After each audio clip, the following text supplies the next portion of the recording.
And we'll proceed to our Q&A section.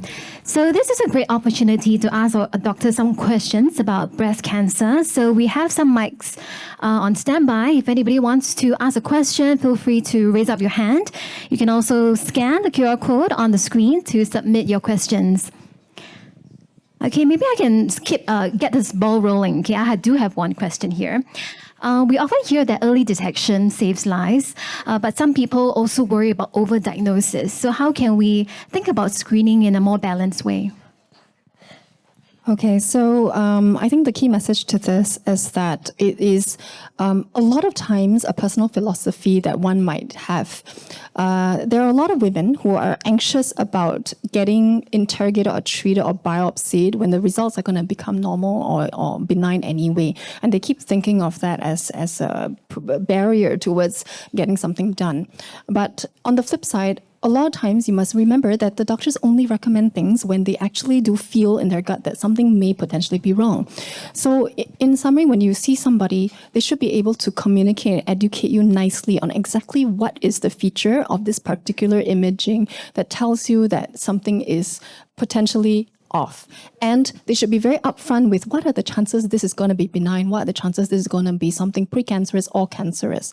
And an honest doctor will usually tell you that actually, hey, most of the time when we biopsy indeterminate lesions, they're actually going to be benign. So you know that most of the time that's going to be your endpoint. But will you take the chance that occasionally you miss something and it's not going to be basically it will come back as something that's precancerous or cancerous, and then we miss the window to treat it? So I think this discussion is something that we do with patients every day. And when you take that leap of faith, take the biopsies, do the extraction removals that I showed in the video, and get a clean diagnosis and reassurance, that also puts in your heart a very clean space to know that actually this was, something that I just had to get over with, a hurdle, and we've done with that. But if you do get a cancer diagnosis as a result, and we actually get ahead of all these treatments, basically what we've been saying for the last hour, we can do this with very, very simple treatment, and the whole life trajectory that you have is just going to be very different. So I think always take things into context and make sure you have a good explanation, good consensus, and trust the people that you're working with. I think that's it. I just want to add to that. So the question about overdiagnosis, if you do Google and you check GDP and you find that this kind of fake news comes out from Europe, because there are some changes in the guidelines as to mammogram screening. In countries where the breast cancers tends to be a little bit more luminal A, meaning slower growing, there is a call against doing mammograms because it can pick up these microcalcifications, which then end up having patients to go through treatment and so-called unnecessary chemotherapy. But in Asia, this is very different. Majority of our patients here in Singapore and Asia has got a higher grade tumor, has got, in fact, ultrasound is a very good adjunct to pick up tumors that grow in between two mammograms. If I'm 60 and I'm meant to do every other year mammograms, in between, if I have a breast lump, there is still a risk that this could be a high grade tumor that may not be picked up by a mammogram screening regularly at 1 to 2 year interval. So yes, if I'm living in Europe, and my doctor tells me, nowadays we don't do these mammograms anymore. We don't want to diagnose all these grade 1 tiny microcalcifications that don't need anything to be done. I don't know overdiagnosis. But I will tell them I'm Asian. My risks are different. I have a higher risk for higher grade ones, which I may end up needing chemotherapy. So this so-called overdiagnosis does not happen in Singapore and in Asia. We do have a couple of questions actually coming in from Slido. So doctors, if you can just have a look and see which one you'd like to address first. Yeah, I think it would be good for Sabrina to address this question about recurring risk for lumpectomies and mastectomies. Okay, so if I have right breast cancer, what are the risks of cancer recurrence and cancer in the left breast if I have stage 1 and I've had a lumpectomy? Okay, I think it's a little bit difficult to dive in on very clean details when the question is a bit generic. This is because not just understanding the cancer at this stage, but as we discussed, a lot of other things are very important. The patient itself, their baseline risk, the biology of the cancer, was it hormone positive or the others, which was HER2 positive or triple negative?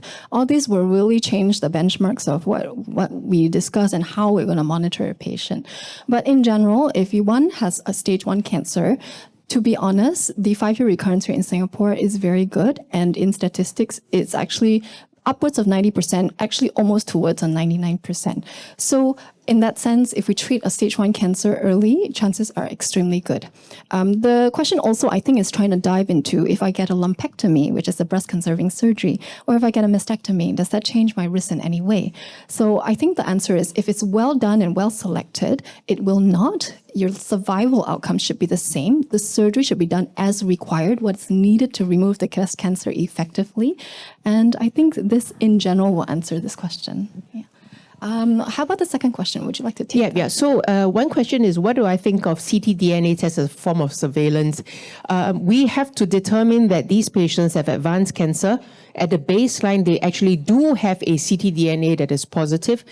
For those who don't know what ctDNA, it just means circulating tumor DNA. So, but when we have circulating tumor DNA, it almost means that this person has got relatively more advanced cancer.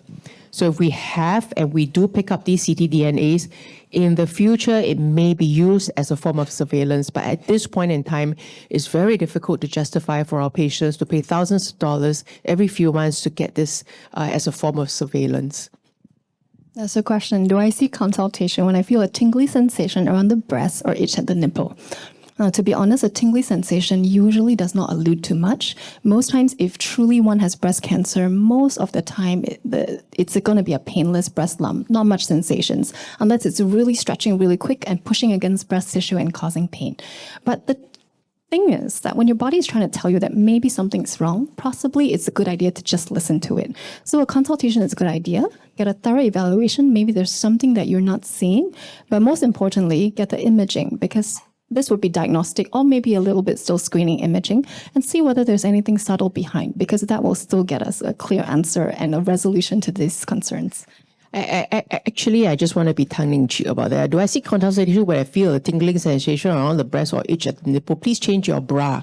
You know, there are many ladies who wear the bra until got more already still wear. Please go and change your bra, because clearly the nipple skin has to be taken care of also, you know. And okay, I just want to answer one more question with regards to treatment and the CDL. Are there any prospects of TDXD that will make a way on CDL? The CDL is already have the TDXD for HER2 low and HER2 high, and Dato DXD for unmet needs. Well, you know, putting drugs on the CDL list is it's a tussle between the people that sell the drugs and the cost of the drugs. It is our government's way of bringing down the cost of treatment. The government doesn't disagree with good treatment. They're just trying to bring down the cost of the treatment. So just be patient. It will get there. Okay, I think we have time for just one last question. Is there anyone else? I think we have a lady who just one last question before we wrap up.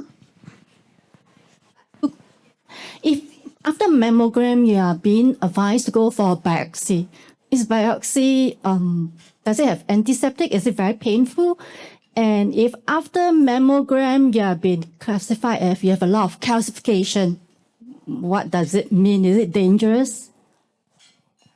So if you get diagnosed with microcalcifications on a mammogram, micro being extremely small, sometimes very different appearing, called heterogeneous, and they're clustered in a space, we're worried that something is developing in the tissue in that space that may in future become a mass or something of concern. So if that specific thing was picked up, then yes, maybe you might have been offered a biopsy for that reason. There are many different types of biopsies. There is a simple diagnostic core biopsy, which is a much smaller needle, and the vacuum-assisted biopsy or excision, which is the video that I showed earlier. And the experience is slightly different. Majority of them done under ultrasound guidance is actually really palatable. There is good local anesthesia that we give to numb the skin, numb the breast, and patients can even choose sedation if they're extremely anxious about needles. However, I do agree that there are some women with microcalcifications who may need a mammogram-guided biopsy that is done in the mammogram machine. In this case, you really have to work with your healthcare professional, you have to trust them, and they have to be very actively communicative so they lead you through the procedure in the most comfortable way possible. Definitely, there's a lot more detail I can give. We can talk about this further if you want to. All right.